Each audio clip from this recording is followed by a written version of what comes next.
তাহাজ্জুদের নামাজ পড়ার জন্য উঠতে হবে।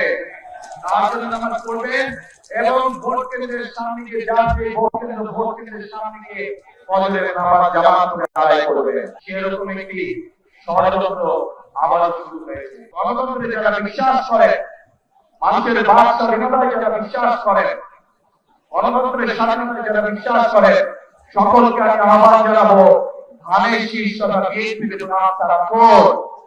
ইনশাআল্লাহ ধানের শীষ এবং বিএনপি নির্বাচিত হলে আপনাদের সাথে নিয়ে এই দেশের খেটে খাওয়া মানুষকে সাথে নিয়ে বিএনপি তাদের প্রত্যাশিত বাংলাদেশ গড়ে তোলার কাজে হাত দেবে ইনশাআল্লাহ। আমাদের মত প্রিয় ভাই বোনেরা, সেজন্যই আমি সবসময় একটি কথা বলে থাকি,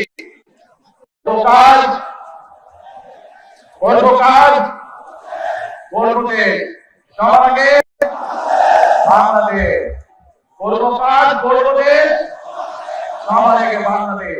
কাজে আমাদের বাংলাদেশ আমাদের মতন সুন্দর করে গড়ে তুলতে হয়, তাহলে গণতন্ত্রের পক্ষে সকল শক্তিকে আজ ঐক্যবদ্ধ থাকতে হবে। যে কারণে ওয়াসিম আকরাম সহ বহু মানুষ তাদের জীবনকে উৎসর্গ করেছেন।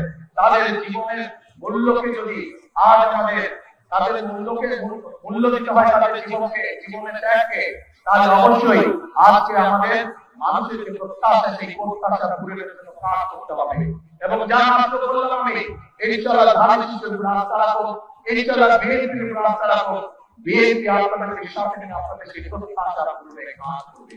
প্রিয় ভাই বোনেরা, বিগত 15 বছর যেভাবে আপনাদের রাজনৈতিক এবং অর্থনৈতিক অধিকার ছিনিয়ে নেওয়া হয়েছিল, সেরকম একটি ষড়যন্ত্র আবারও শুরু হয়েছে।